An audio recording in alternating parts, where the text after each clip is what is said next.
Okay, so have you ever noticed this thing where you meet someone and they're super sharp, you know, Mm. like really intelligent, and they work so hard, but somehow they just don't seem to get results? Yeah, I've definitely seen Well, that. it's like they're spinning their wheels, but not really going anywhere. Yeah. And it's so frustrating to watch because you can see their potential. Totally. And it makes you wonder what's missing, you Right. know? Like, what's the secret sauce that separates those who just work hard from those who actually achieve great things? Exactly. Well, Drucker actually addressed this like decades ago. He said, and I love this quote, "Brilliant men are often strikingly ineffectual." Wow, that's so true. Isn't it? It's like this huge wake-up call because it tells us that raw brain power just isn't enough. It's not the whole story for sure. And that's what we're diving deep into today. Like, Yeah. how do we bridge that gap? How do we go from being just smart and hardworking to actually being effective? I love that. And it's not just for like CEOs and executives, right? Exactly. This is for all of us. This deep dive is all about giving you the tools and insights to figure out what it really takes to make a real impact. And you know what's so cool about this is that you, our listeners, sent us a ton of stuff all about Drucker's book, The Effective Executive. Oh, that's awesome. It is. And at first glance, you might think, oh, this is just for like high-powered business people. But actually, it's not. No, not at all. Drucker's ideas, they apply to anyone who wants to get things done, whether you're leading a team, managing a project, or even just trying to maximize your own personal productivity. It's about being effective in any area of your life, really. And what I find so fascinating is that his insights are like incredibly relevant even today. Yeah. Like we're talking about ideas that were written decades ago, but they still resonate so strongly in our current world. They really do. And Yeah. I think part of that is because our world is becoming even more interconnected and fast-paced. Totally. And the effectiveness of organizations and the individuals within those organizations is becoming even more crucial. It's like the stakes are higher than ever before. They are. And we're all part of this intricate web of organizations in some way, whether it's our workplace, our communities, or even just our families. Right. And our ability to navigate those systems effectively is really what determines our success. So over the next little while, we're going to break down the key principles from the effective executive. And this is like your express lane to understanding how to actually get things done. I like that. The express lane. We'll start with this really surprising idea that effectiveness is not something you're born with. It's not in your DNA. Exactly. It's a skill that you can learn and develop over time. And that's such good news because it means that anyone can become more effective. Absolutely. Then we'll talk about the importance of managing your time. Yes, time management is essential. And it's not just about creating to-do lists and scheduling your day. It's so much more than that. We'll then explore the power of focusing on your contribution and why that's so critical for achieving real impact. And we'll dig into the strategic advantage of leveraging your strengths and the strengths of those around you. Exactly. And finally, we'll unpack the elements of effective decision-making. This is going to be a really insightful conversation. It is. Get ready for some serious aha moments and actionable strategies that you can put into practice right away. So right off the bat, Drucker just comes out swinging and says, effectiveness can be learned. I love how direct he is. Me too. Well, And it really challenges this common belief that some people are just naturally gifted leaders, you know? the born leader myth. Exactly. But Drucker spent years studying executives, and he found absolutely no evidence to support this idea of natural effectiveness. It's like he's debunking this whole myth of the charismatic leader who just effortlessly gets things done. And I think that's so important because it opens up the possibility for everyone to become more effective. It's not about some magical quality that you either have or you don't. It's about developing specific skills and habits. And it's not just about intelligence either. No, not at all. Drucker makes this really interesting distinction between brilliance and effectiveness. It's like you can be the smartest person in the room, but if you don't know how to apply that intelligence, you're not going to achieve much. Exactly. He says that you see plenty of brilliant individuals who have incredible insights, but those insights never translate into anything concrete. Because they lack the discipline and the know-how to actually put those ideas into action. And I think this is something that a lot of us can relate to, right? Like we all have ideas. Yeah. But how many of those ideas actually come to fruition? Too few, probably. Probably. Yeah. And on the flip side, Drucker highlights what he calls the highly effective plotter. What a great term. I know. And this is the person who might not be the most charismatic or the most intellectually dazzling, but they consistently get results. They just keep plugging away and they get things done. Exactly. And they do this by focusing on the right things and working with discipline and persistence. So it's not about being flashy or brilliant. It's about being consistent and focused. And I think this is such a powerful message because it means that effectiveness is accessible to everyone. It's not some exclusive club for the elite few. It's a skill that can be developed through practice and effort. And this is especially relevant for the modern knowledge worker. Oh, absolutely. Drucker actually coined that term, you know? He did. And he recognized that in today's world where knowledge is power, productivity isn't just about how many hours you work. It's about working smart, not just hard. Exactly. It's about getting the right things done.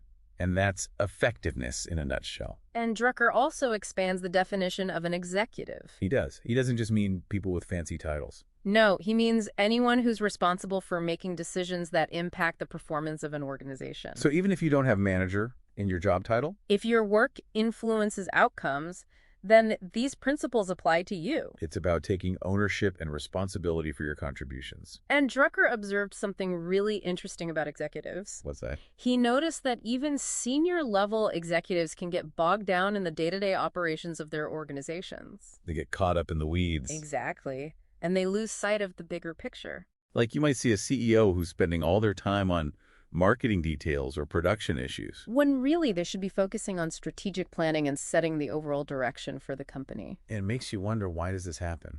Is it just habit, or is there something more fundamental at play? Right, like is it built into the very structure of organizations to pull people back into those operational roles? I think that's a really interesting question. And it leads us to one of Drucker's most crucial insights. What's that? He says that all results actually occur outside the organization.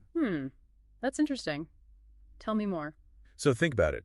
A business is only successful if customers are buying its products or services. Right. That's where the rubber meets the road. Exactly. And a hospital is only successful if patients are getting better. It's about the impact you have on the outside world. Precisely. And everything that happens inside the organization is just effort and cost until it connects with that external reality. So it's like all the internal processes and meetings and emails. They're all just a means to an end. The end being the actual results you achieve in the real world. And Drucker uses this really vivid analogy to illustrate this point. Oh, I love his analogies. What is it? He compares organizations to amoebas and complex animals. Okay, that's a new one. So an amoeba is a single-celled organism that's in direct contact with its environment. Right. It's very simple and adaptable. But as organizations grow larger and more complex, they become more like a complex animal. With all these different organs and systems that need to be coordinated. And this internal complexity can actually become a liability. How so? Because it can lead organizations to become too focused on their own internal workings. And they lose sight of the external environment. Exactly. They become so preoccupied with their own internal processes that they forget about the customer or the client or the patient. It's like they're looking inward instead of outward. And Drucker warns that technology can actually exacerbate this problem. That's counterintuitive. I know. But think about it. Computers are really good at processing quantifiable data. Which is usually internal data, right? Exactly. Things like production numbers, financial reports. But the really important stuff, the things that really drive success, are often harder to quantify. Like customer satisfaction, employee engagement, emerging market trends. Those are the things that can make or break an organization. But they're often overlooked because they don't fit neatly into a spreadsheet. So the challenge is to not get so caught up in the internal data that we lose sight of the bigger picture. Exactly. And that brings us to Drucker's second key discipline. Okay, what's that? Knowing time. Yes, time management. But Drucker's approach is a bit different from what you might expect. How so? Most time management advice starts with planning your work, right? Yeah, like make a to-do list, prioritize your tasks. But Drucker says that effective executives actually start by understanding where their time is going. So it's about awareness first. Exactly. He outlines a three-step process. Okay, I'm listening. First, you record how you're currently spending your time. Like keep a detailed time log. Precisely. Second, you actively manage your time by eliminating unproductive activities. So cutting out the time wasters. And third, you consolidate your discretionary time into large, uninterrupted blocks. So you can actually focus on the important stuff. And he emphasizes that time is a unique and irreplaceable resource. It's the one thing you can't get more of.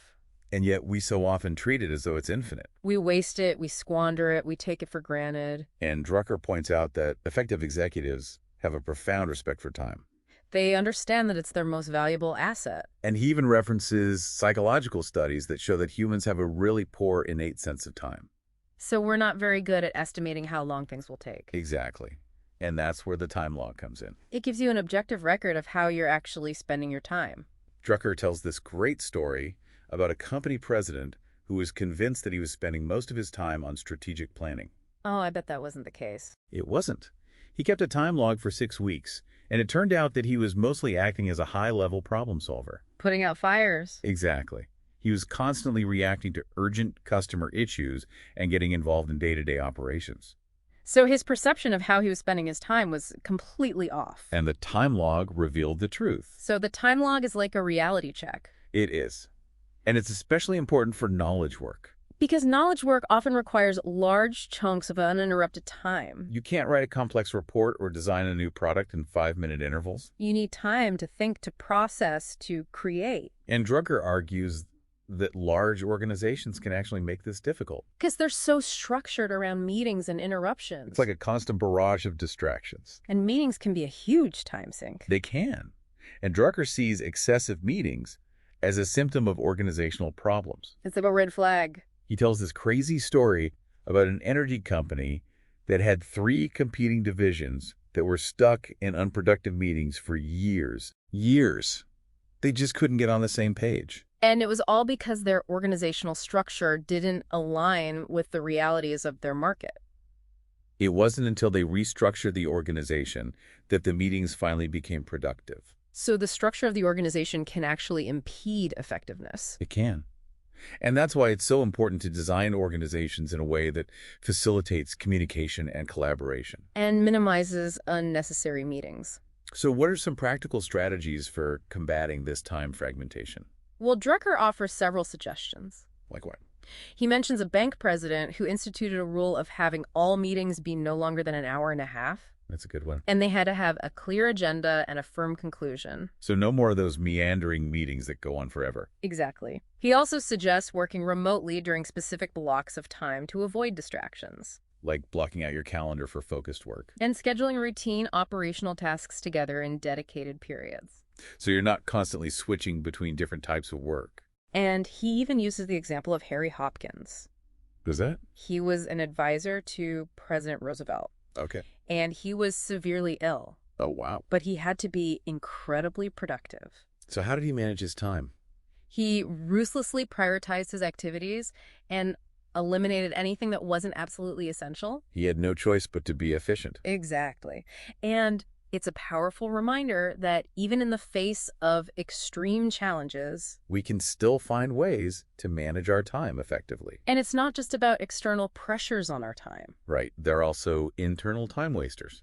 Like what? Drucker says that many time wasters stem from a lack of effective systems or foresight. It's like we're constantly putting out fires instead of preventing them in the first place. And he uses the example of the recurring crisis. Like the annual inventory disaster. If a problem happens repeatedly, it should be anticipated and transformed into a routine process. So you don't have to reinvent the wheel every time? And Drucker says that a quiet, boring factory is often a sign of excellent management.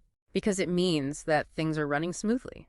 There are no surprises, no major crises. Everything is predictable and under control. And that's the goal, right? To create a system that's so efficient that it's almost boring. Exactly. And he also talks about the inefficiency of overstaffing with specialists.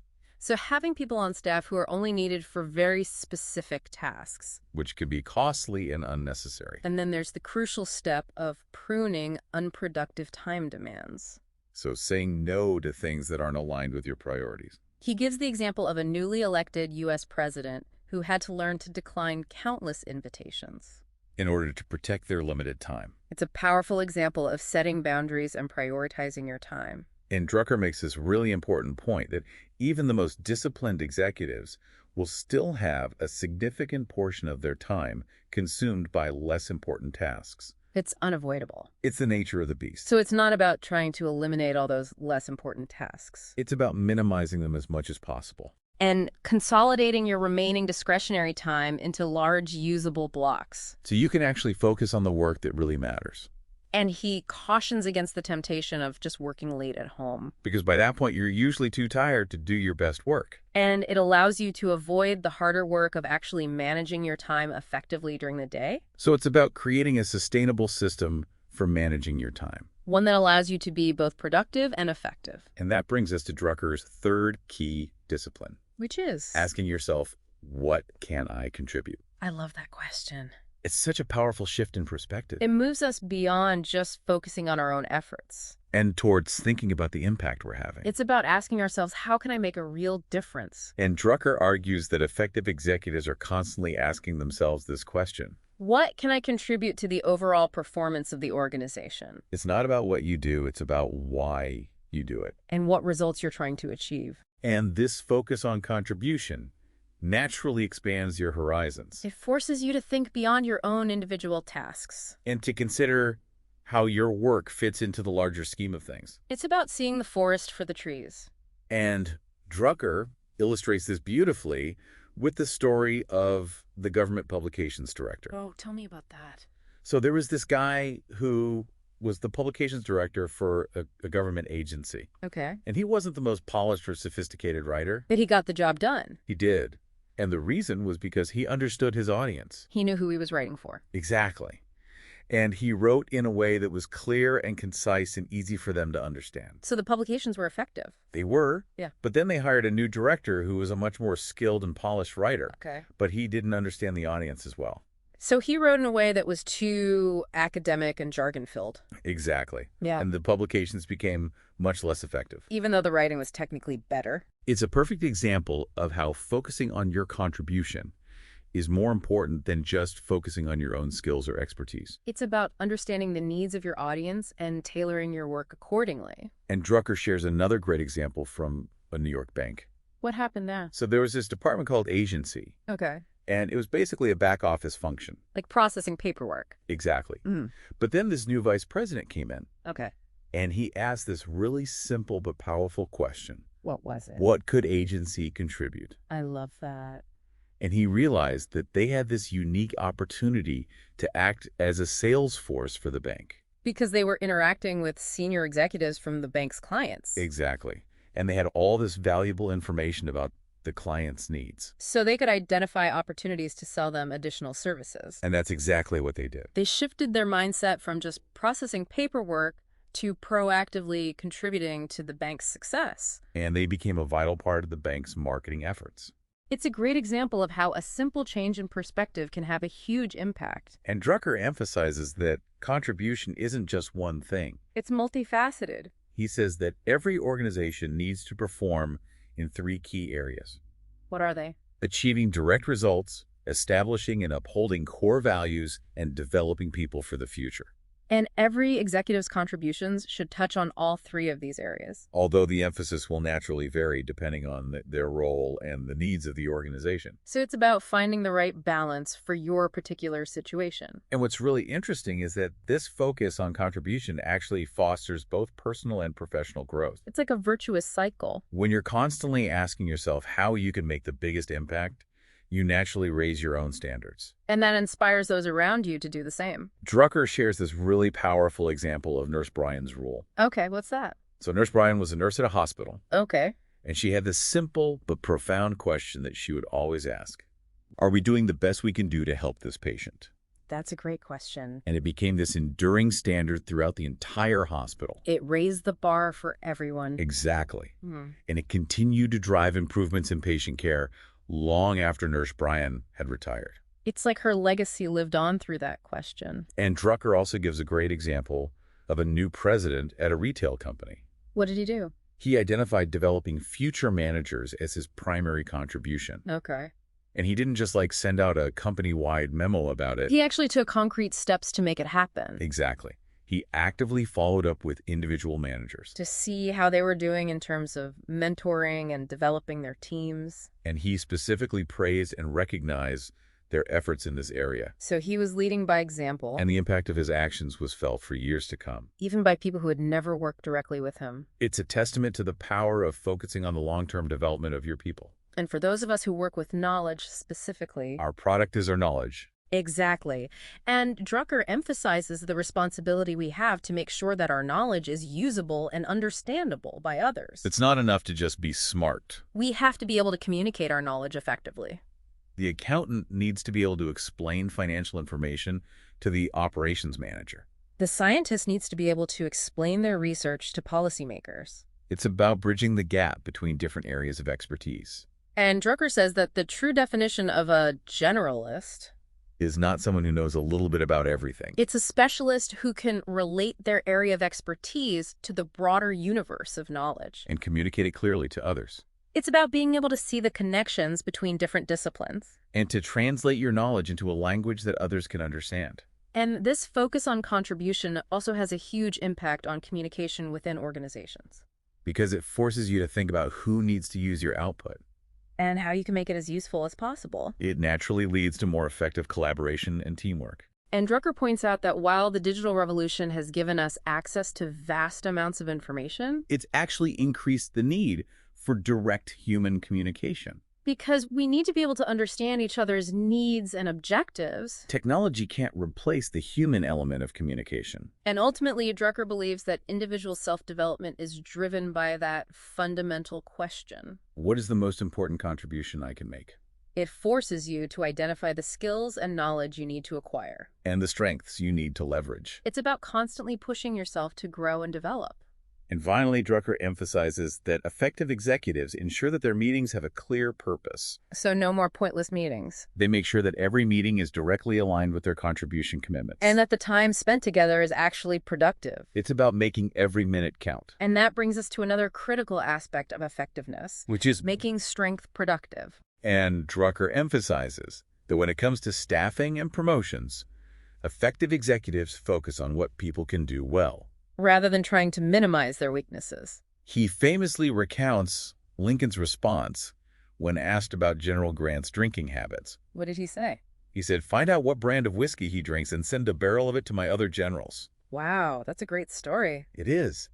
And it illustrates this idea that we should focus on people's strengths. And not get bogged down in their weaknesses, Drucker argues that this focus on strengths is inherently demanding, because it sets a high bar for performance. and it doesn't allow for excusing poor results based on perceived weaknesses. The fundamental purpose of an organization, he says, is to harness the strengths of its individuals. And to mitigate or neutralize their weaknesses. It's about finding the right people for the right roles. And then creating an environment where they can thrive. And Drucker cautions against trying to tailor job roles to fit the personalities of the people you have available. It might seem like a pragmatic solution, But it can actually create more problems than it solves. because job design should be objective. It should be based on the specific tasks that need to be accomplished, He uses the example of the biochemistry professor. who still has to teach foundational concepts, Even if their personal research interests lie elsewhere, or the orchestra conductor. who will always choose the most skilled musician for each instrument. Regardless of their personalities, Because the goal is to create the best possible orchestra. not to accommodate individual preferences. And structuring jobs around personalities can also lead to favoritism and conformity. Which can stifle diversity of thought and innovation? Drucker also talks about the challenge of the man-killer job. What's that? It's a role that has consistently led to the failure of multiple capable individuals. So it's not the people, it's the job itself. Exactly. And in these situations, Drucker argues that the job needs to be redesigned, He gives the example of the combined sales and marketing executive role. which is often too much for one person to handle effectively. And he also suggests that the role of university president or international VP might be man-killer jobs in some cases. Because they're so complex and demanding. And he also highlights the importance of the first job assignment for young knowledge workers, It should be a role that allows them to test their abilities. and to gain a deep understanding of the organization's values and objectives, A job that's too small or too easy can be incredibly demotivating. because it doesn't challenge them or give them a sense of purpose. And the employees who are the most enthusiastic and productive are those whose abilities are being fully utilized. They feel like they're making a real contribution. And this leads to the idea that effective executives should be thinking about the strengths of their people before a job vacancy even arises. So they're always on the lookout for talent. And they're constantly thinking about how they can best utilize the skills and abilities of their team. And this is the rationale behind implementing performance appraisal systems. But Drucker critiques traditional appraisal methods that focus too much on identifying weaknesses. He contrasts this with the Japanese approach, which emphasizes strengths. Because in Japan, lifetime employment is the norm. So the focus is on developing employees over the long term. And Drucker suggests that Western organizations could benefit from adopting this strength-based approach. Even though our employment relationships tend to be more fluid. Because focusing on weaknesses can actually damage the relationship between a superior and their subordinate. It can feel like nitpicking. And it can make people feel defensive. Instead of focusing on opportunities for growth and development. Drucker reiterates that the focus should be on identifying and capitalizing on opportunities. Not on fixing problems. And he addresses the common argument of the indispensable man. The person who's so critical to the organization that they can't be replaced. Drucker suggests that this situation often masks underlying issues. Like incompetence in others? Or a weak supervisor. Or a reluctance to confront a significant problem. And he shares the story of General Marshall, who was known for his ability to develop strong leaders. When he reassigned people to different roles, he didn't see it as a failure on their part. He saw it as an acknowledgement that it wasn't the right fit for their strength. And his ability to identify and place people in roles where they could excel was instrumental in his success. He created a whole generation of effective leaders. And Drucker concludes this section by emphasizing the importance of guiding young people towards roles where their strengths can be productive. In today's world of diverse knowledge work, it's more important than ever to find the right fit. Because staffing for strength is not just good for the individual. It's essential for the success of the entire organization. And that brings us to what Drucker considers the very secret of effectiveness. Okay, I'm intrigued. What is it? Concentration. Concentration? He says that effective executives do first things first. And they tackle one thing at a time. They don't try to juggle multiple priorities at once. They focus. And this need for concentration arises from a fundamental constraint. Which? There will always be more important things to do than there is time to do them. There's always more work than hours in the day. And any realistic assessment of your potential contributions will reveal a multitude of valuable tasks. But you can't do them all. You have to choose. And you have to prioritize. And concentration isn't just about time management. It's also about how our brains work. Drucker points out that we're actually more productive when we focus on one thing at a time. Multitasking is a myth. It is. Yeah. Our brains are not designed to switch back and forth between tasks rapidly. It reduces our efficiency and increases our error rate. So it's better to focus on one thing until it's done. And then move on to the next thing. He uses the analogy of focusing a lens. Dispersed light achieves very little. But concentrated light can burn through steel.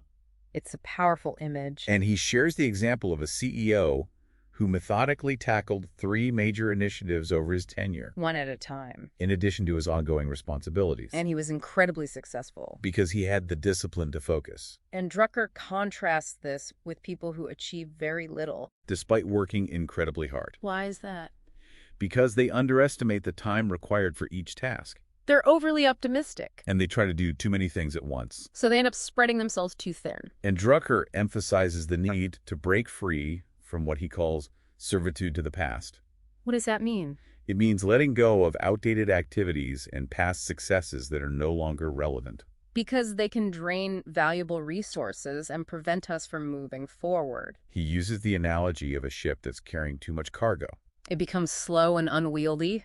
And it's more likely to sink. So we need to lighten our load.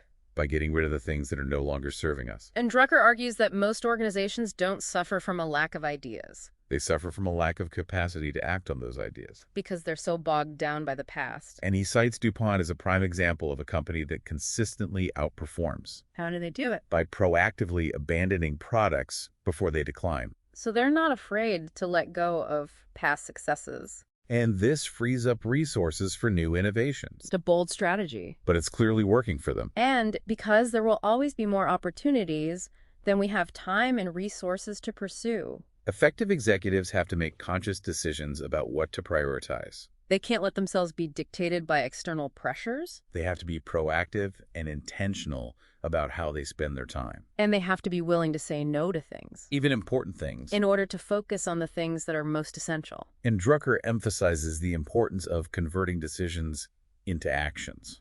Because a decision without action is meaningless. It's just an idea. And he warns against neglecting the often time-consuming task of implementation. It's easy to get caught up in the excitement of making a decision. But the real work begins after the decision is made. And Drucker says that the most difficult part of concentration Is not setting priorities? is setting posteriorities. What does that mean? It means deciding what not to do. And then sticking to that decision. It's about being disciplined and saying no to distractions and temptations. Because there will always be other things vying for our attention. And Drucker cautions against postponing important projects. Because timing is often crucial. And a delayed action can often lead to failure. It's like missing the boat. And he concludes this section by saying that effective executives don't try to make a lot of decisions. They focus on the few that really matter. The strategic decisions that